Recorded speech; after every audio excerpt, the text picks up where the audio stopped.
Hey, everybody, welcome to another episode of So Tell Us Time. We are back this week. As you know, if you follow us on social media, we took a break. I should say I took a break. Troy was still working hard and cranking on it, but my family and I, we took our kids, we went on a cruise and got some well-needed rest. Troy and I, since January, have been doing consistently 70 to 80-hour weeks and just nonstop. And we're just going like crazy because this year is going to be phenomenal. Trust me, I'm telling you, I can see it already. Our clients can already see it too. And so we want to hit it hard. We want to run real fast, and we're going to get so much done this year. So if you follow us on social media, and that is why it's also important to follow us on social media, make sure you follow us. You go like us and follow us on like Instagram, for instance, because we posted that we were taking the week off from the podcast. So make sure you go look up So Tell Us Time on Instagram and that you follow that and can get the latest and greatest updates or anything that we need you guys to know. So this week is going to be really phenomenal. We're talking about the psychology of pricing. What we want to talk about today is how to charge what you're actually worth and get it. See, people don't always portray themselves in a manner, right, that gives the perception of their value. And so a big thing that we've seen clients run into is they have a fear of charging too much. That, oh my gosh, I don't know if I can charge that much. We used to work with we still do. We work with Joe Polish. He's a marketing guru. He's amazing. And the first thing he would do when someone would join his program was he would say, you need to increase your prices. And they would come up with whatever that price was, but immediately it was always, didn't matter. You're going to increase your price. Okay. And then he would teach them that instead of having this fear about, oh, I'm charging too much, he would show them how to communicate their value so that they could show their clients that they were worth that price. So instead of competing on price, that's the problem is when you're competing on price, guess what? Like it's a race to the bottom. It's a race to the bottom. And Troy's usually the one that says that. And maybe he's got it somewhere in our outline today. And I just stole his line from him. But when you're competing on price instead of value, you're in a race to the bottom. Who wants to do that? Not I. Okay. So again, real quick, fear of charging too much. People have a fear of charging too much.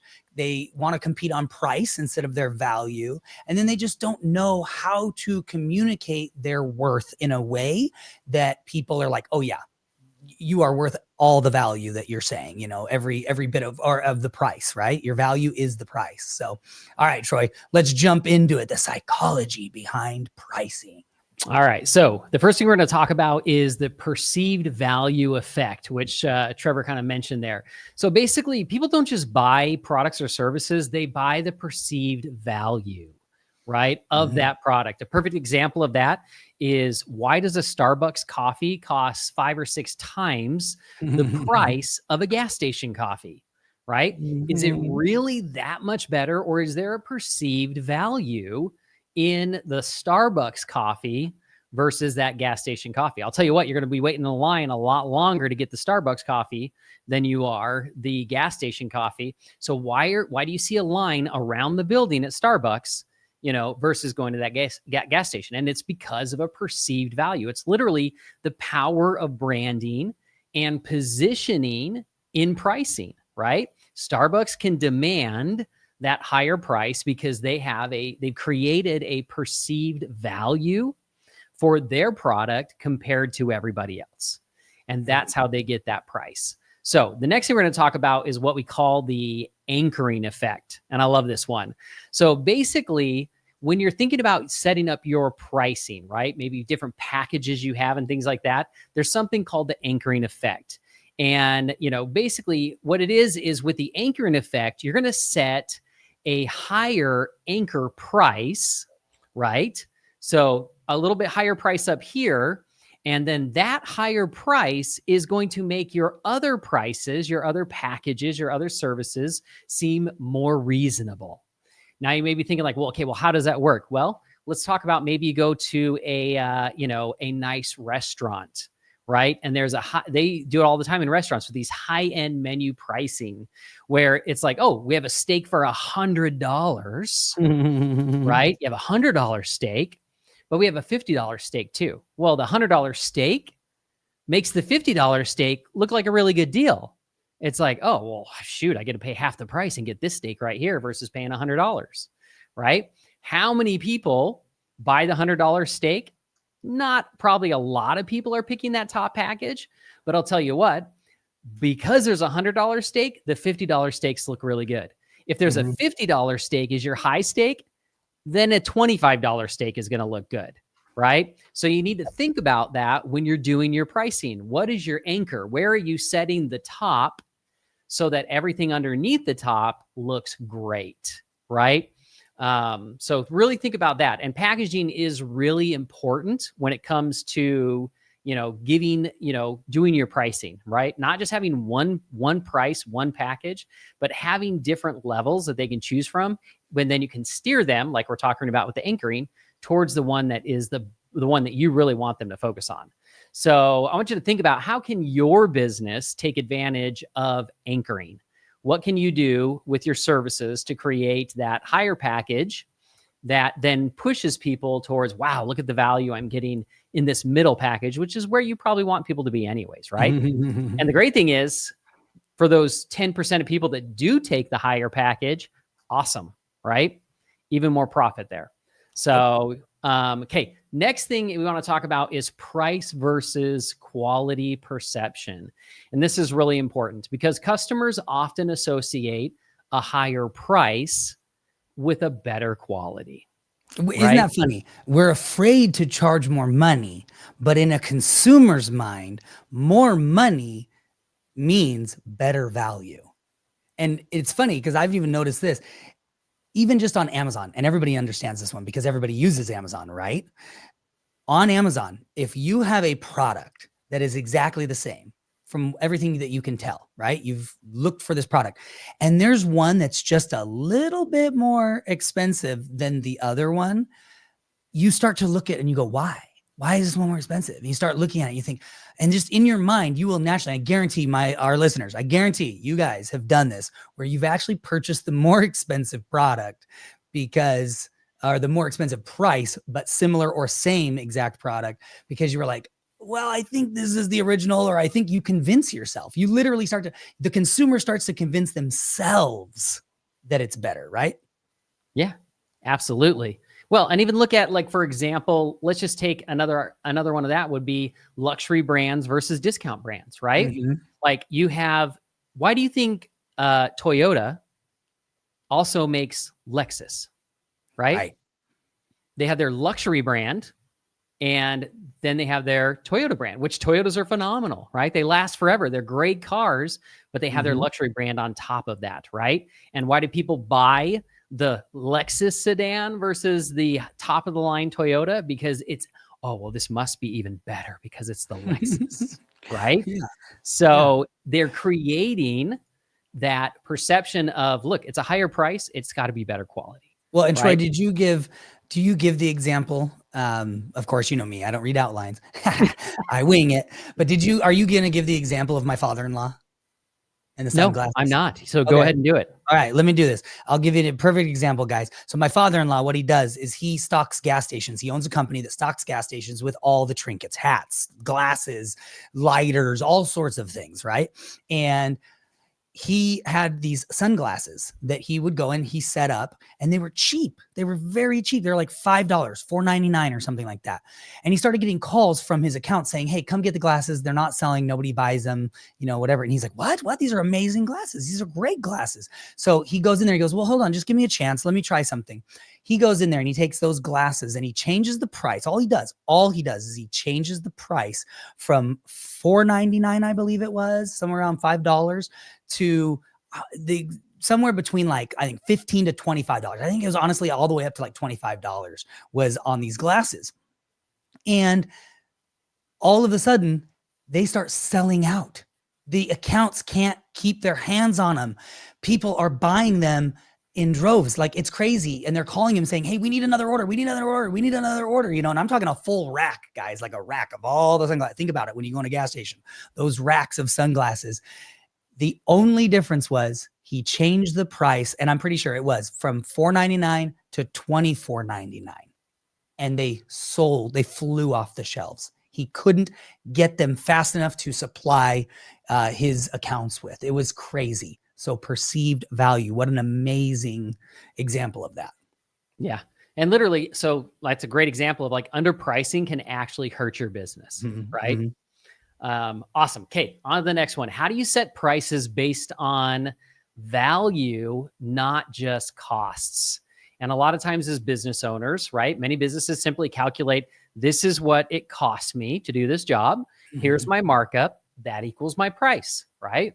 So let's say I want a 50% margin on this. So this is what it costs me. I'm going to charge 50% more for that, right? So that's my price.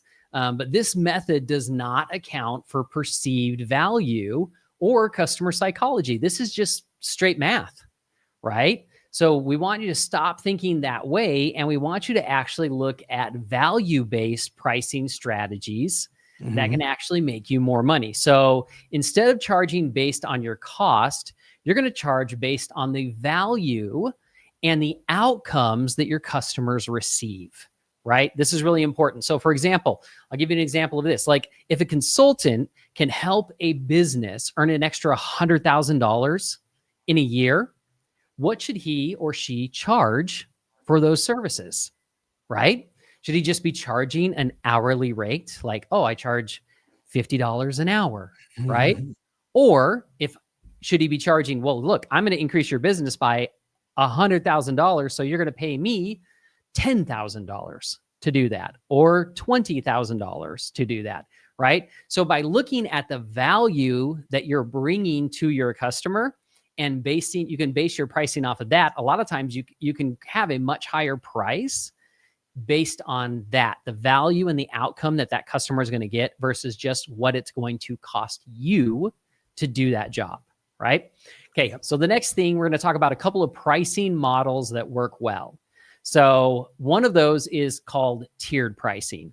And I want you to think of tiered pricing as basically good, better, best, right? So you're going to give your customers options at different price points. I want you to think about like the last time you went and washed your car, right? Was there just one price, one package that you picked? No, there's always 3 different packages, and it's your good, better, best, right?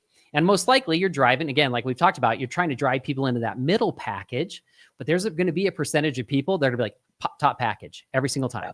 Every time. So you want to have those 3 different levels of good, better, best. Another way that you can do a pricing model is bundling services and products together.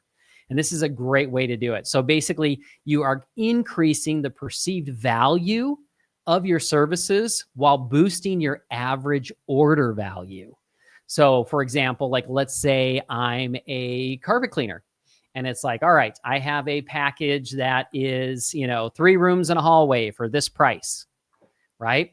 But I can bundle and I can say, hey, you can get 3 rooms and a hallway for this price, plus you can get, your furniture cleaned, right? We'll clean your furniture, or we'll clean your tile and grout. And I bundle that in, and now I'm getting multiple services in one package, and I'm getting a higher profit margin off of that. So bundling services together is another great way to increase your prices without actually increase the amount of money you're being paid without increasing the price per se, right? Because you're bundling it together. And then the other one that's always really good is subscription models. So if you're in the type of business where you can have a recurring revenue, set up a subscription, then you're going to create long-term customer retention with those subscriptions. Those are a couple of pricing models that we want you to think about when it comes to your business. Now, how do you confidently charge what you're worth? And this is where, the rubber hits the road, if you will, right? We've talked about how to do it, how to change those prices, but now how do you confidently do it, right? And so there's a couple of different ways. One, first and foremost, is you got to overcome the fear of pricing pushback, right? Because you're going to get those people that are like, oh man, that's the price. So how do you overcome that fear, right? And here's the thing, a lot of businesses, they undercharge, like Trevor said in the very beginning, because of fear. They're like, oh, if I charge too much, I'm not going to get the job. Yeah. And one of my competitors is going to get that job, right? So they go with the lowest price possible because they're afraid that they're going to lose that job. But the reality is price resistance comes from the wrong customers, not your price. So I want you to think about that for a second. Second, if you are getting pushback on your price, it's probably because you're attracting the wrong customer to your business, right? You need the customer that is willing to pay more and sees the value in what you're doing, not just price driven, right? Like Trevor said, it's a race to the bottom if it's all about the price.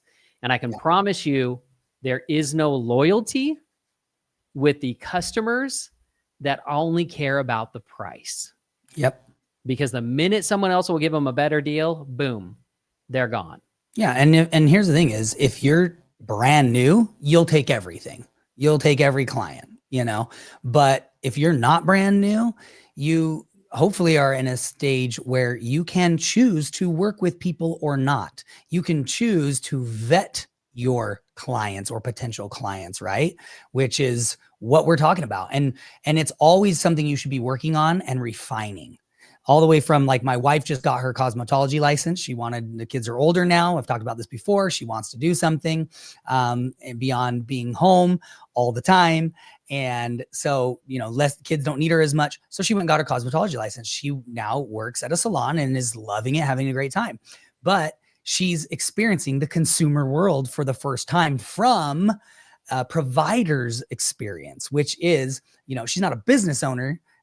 She's a stylist, but she still is interacting with the consumers, right? And so she's experiencing that consumerism from the provider experience. And in the beginning, she's like, oh man, she'll come home and she'll have great days and hard clients and great clients, but she'll come home and when she has hard clients, she goes, oh, I just wish I could turn clients away that I know I don't want to work with, but I'm just getting started. So I just am going to take everybody. So we get it. We totally understand that. Troy and I have been there in our business, taking every client left and right.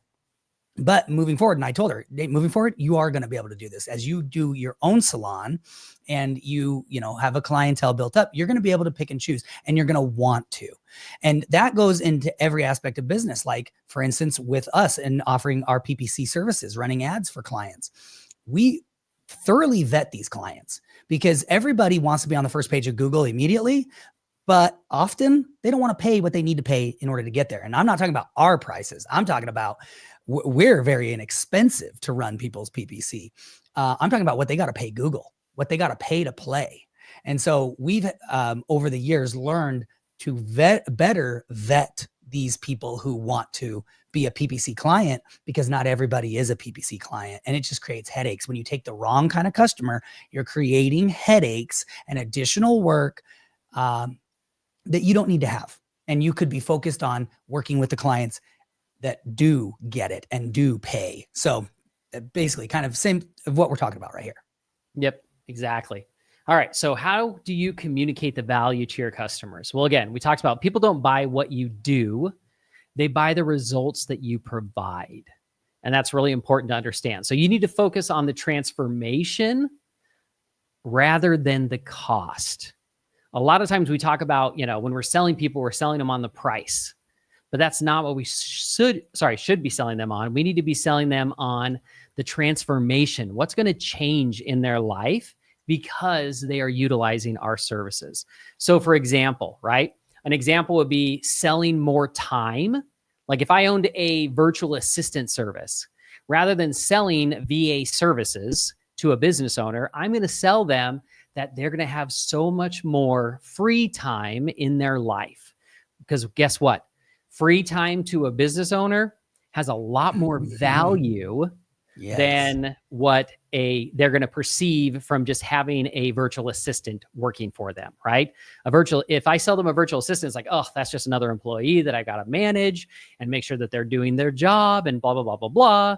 right? That's not a great selling point. What I need to sell them is like, look, when you have the right VA, you're going to have so much more time to be able to spend with your family, with your kids, doing the things that you love to do, because your VA is going to be taking care of all of these tasks that you don't want to do anymore. So I'm selling them on that vision of more time versus, what the service is. So I want you to think about your business and how can you change the way you communicate value to your customers. Now, let's talk about the last thing we're going to talk about is raising prices the right way. So, when and how to raise prices without losing customers. This is the tricky part. How do you do this, right? How can you raise that price without losing your existing customers? And there's a couple of ways to do that. So, one way is framing a pricing increase as a benefit to the customer. So you need to sell the customer on, hey, look, our price is going to go up. And here is the reason why the price is going to go up. And here are the values and the benefits that you're going to get because of this price increase, whether it's a improved service, whether it's exclusivity, right? That they're not going to get from someone else, whatever that might be. You need to frame it in a way that they see a benefit to that price increase versus just, oh, they're going to charge me more money. I remember when it was back in the day, I used to have like Netflix and Hulu because I watched some things on Hulu, some things on Netflix. And I remember Hulu just kept doing these little price increases, just boom, every like 6 months to a year or something like that. And I was like, okay, it's fine. Okay, it's fine. Yeah. And then finally, change, right? It was yeah, just but like nothing changed. Nothing changed in my service. Yeah. I never got anything more. Yeah. Right. And then finally they did like this one jump and I was like, you know what? They hit my threshold of, okay, you've raised this price multiple times. You've offered me nothing additional for this increase. You're not telling me that I'm getting more shows or more this or more, none of that stuff. Right. You're just saying, hey, we got to raise our price. That's basically what you're telling me. And so I canceled it. It was gone. And I'm like, fine, I'll just go watch Netflix instead. Right? So you want to make sure that you frame it in the right way, that you're giving your customers more value there. And then the other thing too is with your existing customers, it's also a good idea to give them a grace period before increasing that price. So, don't just be like, boom, starting Monday morning, everybody's price is increased and that's it. Nope. Give them, for those existing loyal customers, give them a grace period and explain that to them, that you are going to give them this grace period, right? That they're going to get these additional benefits. Those benefits are going to kick in right now, right? But I'm going to give you this grace period before that price goes up on you. So that's another great way to help be able to raise your prices without losing all of your customers. All right. Anything else you want to add, Trevor, before we hit the homework? Just a couple of things is like, with that Netflix, I mean, it's so funny too, because I did the same thing with Hulu. They hit my threshold and I'm like, I'm out. And then with Netflix, it was funny because it was like, at first it was like $5.99 a month. And I used it for a long time. And then they were like, oh, if you want to have it on multiple devices, you're going to have to increase the price. Oh, okay. So it's $8.99. That's a big jump. That's dollars, many, many dollars. Well, then eventually it was like that $8.99. They did a jump up to like $18.99 or $20. I mean, it was crazy, and boom. And you can actually Google it and you'll see how many people they lost, including me. I was like, that's insane. So never do a price increase that's going to absolutely blow somebody's mind all at once. Like that's crazy. You're going to 100% the sheer shock factor, will get people to cancel. And then the last thing I'll say is, there is one other way to do it. Well, I mean, and Troy did mention this too, about increasing value, and how these companies like Hulu didn't increase value, just increased our prices, which is ridiculous. So tell us, and our parent company that does all the other services that we do as well, in 25 years has never done a price increase on customers. Never. And we don't ever plan to. Now you say, Trevor, that's crazy. In 25 years, inflation and all this stuff. And No, but you know what we have done? We've created new things, new products, systems, or additional features that we could charge more for that were an option. It was an option for somebody to upgrade to that or get that, or choose to purchase that new service. We've definitely increased our revenues, obviously, over the last 25 years, but we've never had to do it at the expense of the existing customer suffering, getting nothing more, nothing new, but just for a more expensive price. I personally am kind of against that. That's my own opinion. A lot of people, trust me, as I get emails daily from all the services that I'm subscribed to, increasing my price for no freaking reason, giving me nothing more in value. I get it. That's what a lot of companies do. It's not how I choose to do business. I believe that the way we choose to do business, and the way that we've set our company up has been why we've been so successful for 25 years. We've, weathered and done very well during all of the different crashes and pandemics and all the different things over the last 25 years that we've been in business. And I believe it's because of the way that we do it. So that is another thing to think of. I will just throw that out there to kind of like put it as a final touches. My opinion, if you were to ask me, and you may not be, and that's okay, is add value, add services, add chemicals, add whatever it is, products, and have your customers see that value and want to choose it versus I'm getting the same old dang thing from you and you're just increasing my price. I don't like that. I don't like that. It's not me. It's not Troy. So, all right, guys, we love you. We appreciate you. Let's get to the homework. Obviously, as always, you need to review your pricing and then adjust it accordingly based on the value that you're giving. Don't be afraid. Maybe existing customers, that's the other thing too, is another way to do it. You say, well, Trevor, if you can't do a price increase, well, here's the thing. Maybe existing customers, the price doesn't change, but new customers, because you now know better, you now know how to,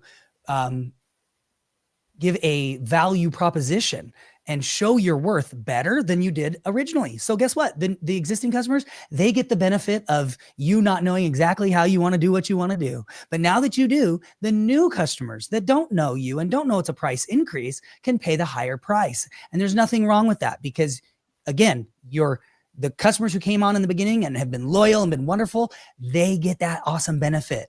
But the new customers coming on are paying for all the awesomeness that you're already giving them, right? And providing. So that's another way to look at it. So look at your business and see, what do you need to adjust? Where do you need to do a price increase? Or where do you need to add additional, and I'm going to throw that one in, add additional features and things like that in order to increase revenue? Because that's really what you want, is you want to increase your revenue. And you don't always have to do that just by increasing customers' prices. That's not always the case. So, all right, guys. Well, we absolutely love you. We love being with you. I'm glad to be back. I'm so grateful for the time that you spend with us every single week. And we'll check you guys out on the next episode of So Tell Us Time.